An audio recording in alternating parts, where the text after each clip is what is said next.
The Great Australian Bird Adventure continues. And today I'm painting a Crimson Finch.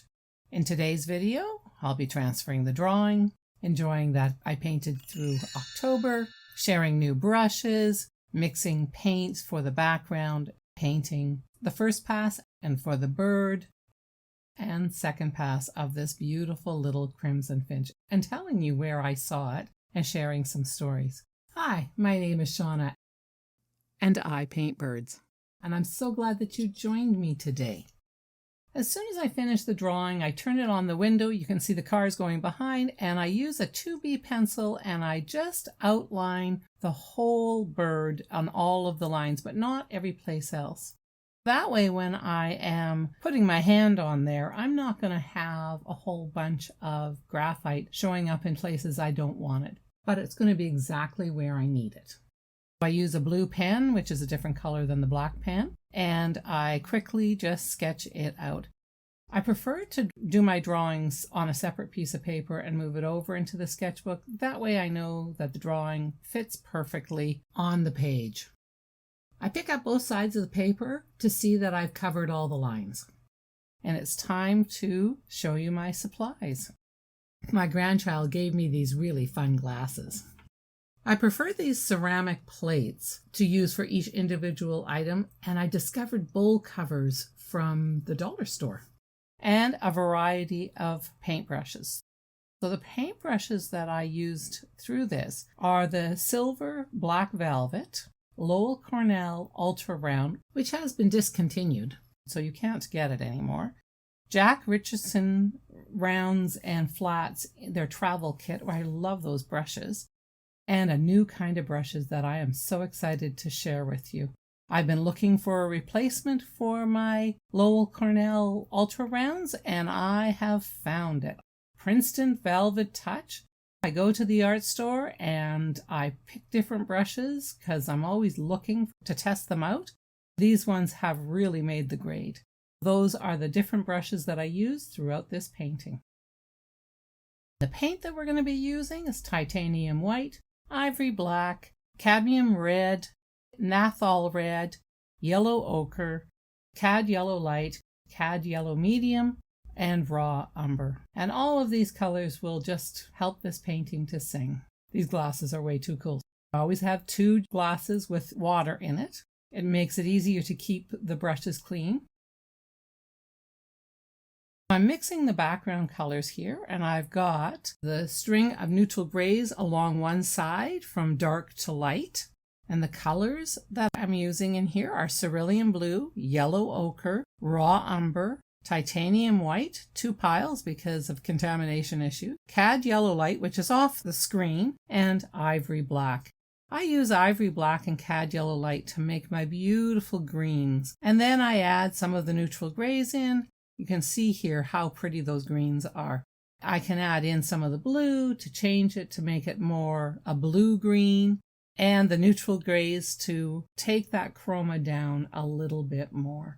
By testing it before I even get to working on the painting means that I have a good sense of what my colors are going to do, and if I need to make a change, this is the time to do it before I start painting.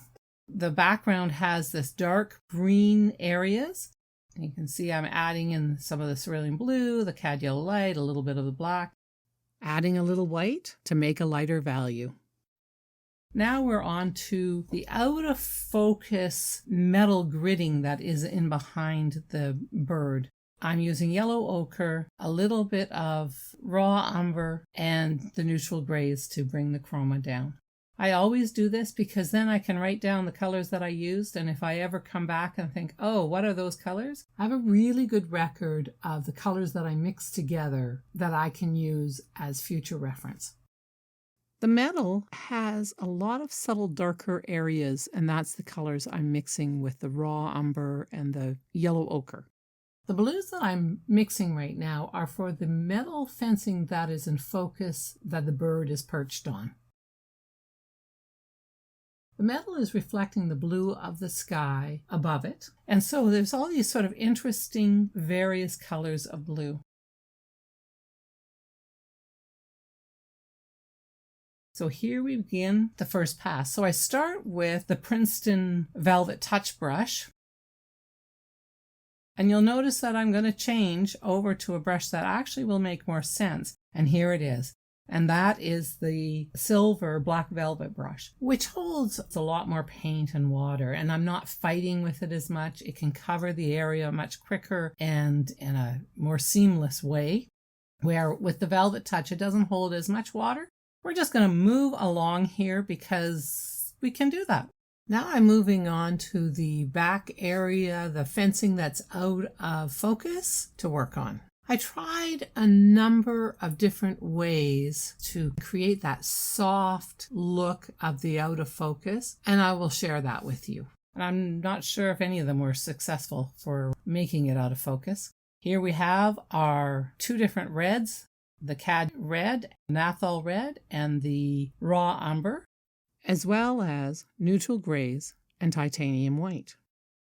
I am creating a low chroma red. This Crimson Finch is really into the beautiful reds and into that raw umber, which is a low chroma yellow, with just a hint more of the red that I add in to bring it to exactly what I'm seeing when I'm looking at the bird. I realized that I forgot to put out my yellows.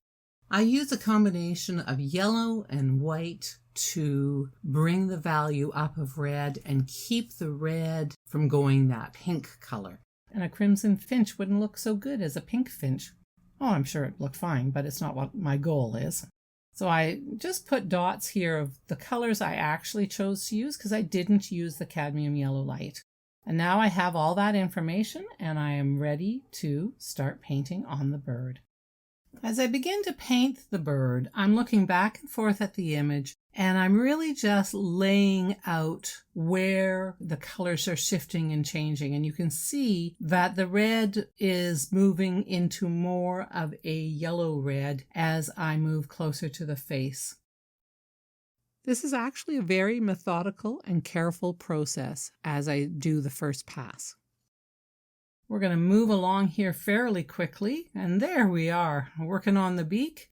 I have the main body of the Crimson Finch done, and that raw umber with a bit of red really is beautiful on the wings and on the head. As I work on the tail, I'm following the line of the tail so that even my paint moves in the same direction. And I'm thinking about all those subtle changes. I often put tiny bits of paint and move it around. Now I begin to work on the metal fence that this Crimson Finch is on, which is in focus because it's on the same plane as the Crimson Finch. And there's a lot of this sort of low chroma blue as it's reflected on the top from the sky because we came in a couple of days after rainy season was finished, so the skies were blue and beautiful. Here we get going on the second pass. The second pass really starts to make things look better. We've been in the ugly stage, and this will start to move us away from that ugly stage, which when you're painting, sometimes you just think you're going to stay there forever. Honestly, if you keep moving and keep moving forward, you will get to where you want it to be. Here is my attempt at softening the edges. I'm working with gouache. Gouache is not really set up for softening edges, so I tried when it was wet. That didn't work very well. I found it a little bit more successful if everything had dried for a day and then I came back with a damp brush and just tweaked the edges and softened them. It's all learning. I'm still getting a handle on gouache. I'm starting to feel a lot more confident with it though. The thing I did notice is my background out of focus areas were a little too dark, so I was trying to lighten them up with adding a pale yellow ochre and white mixture. So I'm working along here and sort of moving around the bird and moving around in different areas of the painting. As it dries, then I can move back. Coming in for the really good second pass on the tail. And you can see I'm using that Lowell Cornell Ultra Round, which The Princeton one is a long round, kind of the same idea. And I really love that long point to work with. Where we saw the finch. We went up to Darwin in Australia and we went towards Kakadu National Park. And we stopped at a crocodile jumping. Yeah, you see that. That was fun.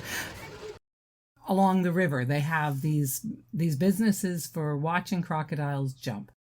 This is a female that's jumping, and they actually keep track of which crocodiles that they've given their treats to so that they make sure that they're going to different ones and not just going to the same ones all the time. And they check on the crocodiles.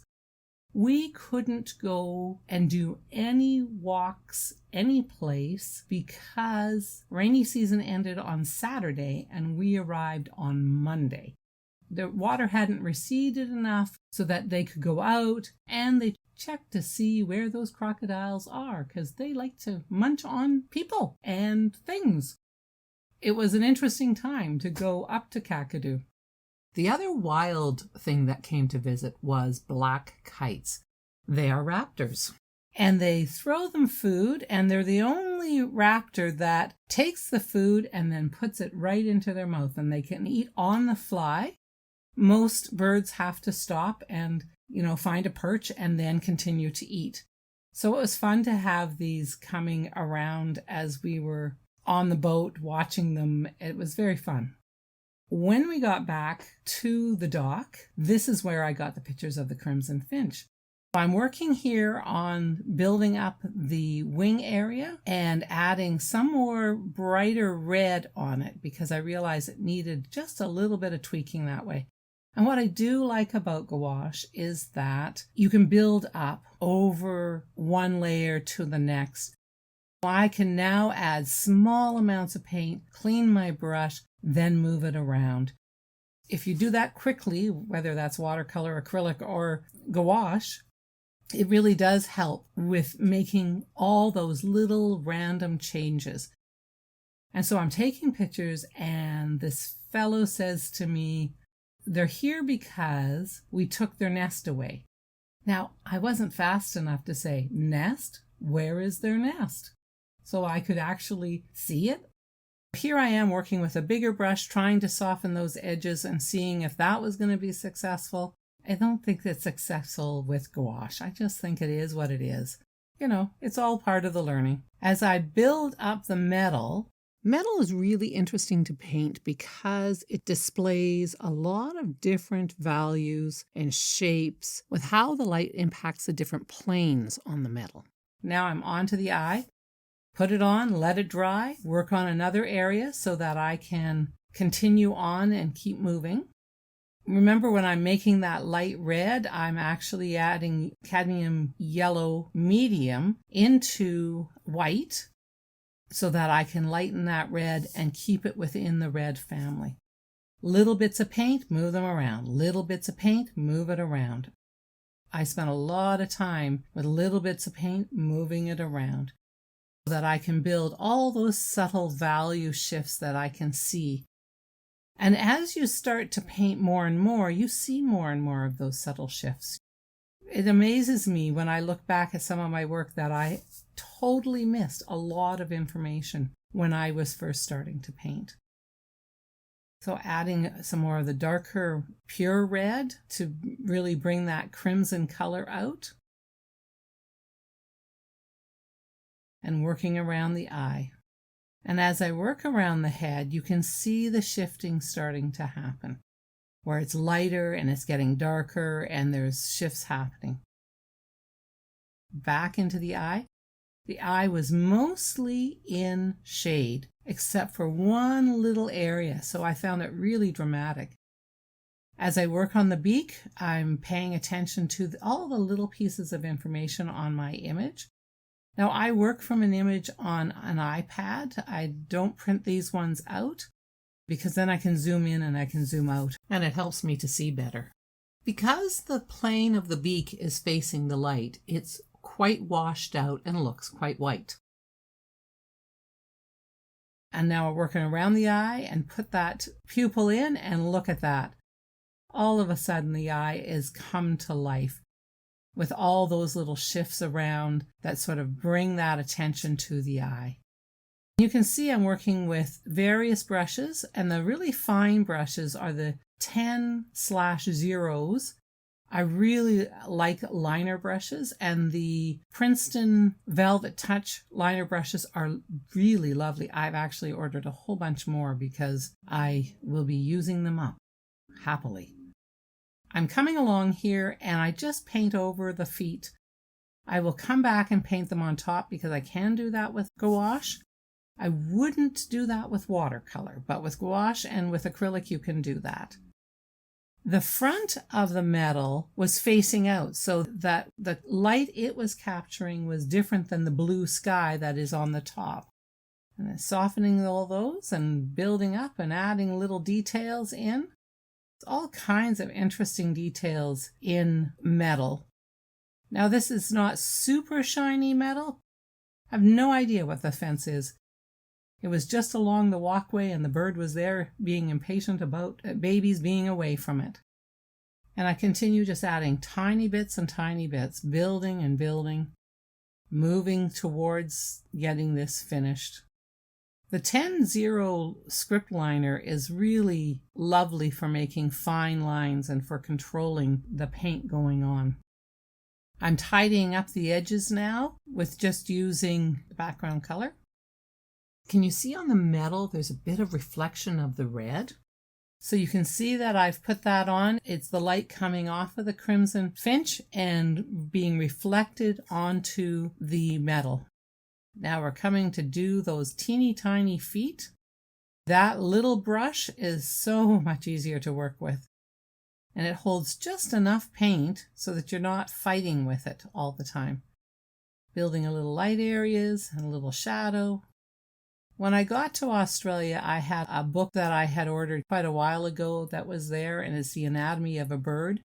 I learned that every bird's feet are pretty much the same. They have 4 toes, 1 in the back and 3 in the front. On the right foot, starting from the back, you will go clockwise around to number the toes, 1, 2, 3, 4. The fascinating part of this is if you're numbering them 1, 2, 3, 4, they actually have 1 bone, 2 bones, 3 bones, and 4 bones as you go through the toes. The left foot is counterclockwise. So the right foot goes clockwise, and the left foot you go counterclockwise. Sometimes their one in the back might not be as developed. It's really fascinating. Birds are really lovely. Back to the Crimson Finch story, which I had started earlier in this video, but I keep getting waylaid with the painting. No. I didn't think about that. I was just taking pictures of the Crimson Finch and having fun doing this. And this is the picture I'm painting right now, just as it's taking off. So I caught it as it lifted its tail to start to move forward and to take off. They are really cute, feisty, little tiny finches. I did see these Crimson Finches at another place when we were in Kakadu and had a blast watching all sorts of long-tail finches and other kinds of birds and photographing them. Got those feet done as to a point, and now we're back onto that beak. Here we are doing all those final tweaks that take a little bit of time but make a difference to your end result. Just slowly coming in, moving little bits of paint around, building up that look of dimensionality in it by just being slow and being meticulous. Come in and move it along and soften it out. And build up those wings. I'm noticing that the angle of the light that's over my workspace is causing the paint to be more reflective, and then when it dries it just kind of disappears. Kind of interesting. All those little details add to the overall image. And there's some feathers that were caught in the light, and you can see I'm putting them there. And it's just a small amount of paint, so it just sort of dries and disappears. And back to the feet, back up to the tail. I think we're getting close to being done here. I really love the eyes of this Crimson Finch. I really feel like I captured it really well. Thank you for watching. I hope that you learned something, and if you have any questions, just ask below. Make sure you subscribe. We'll see you the next time.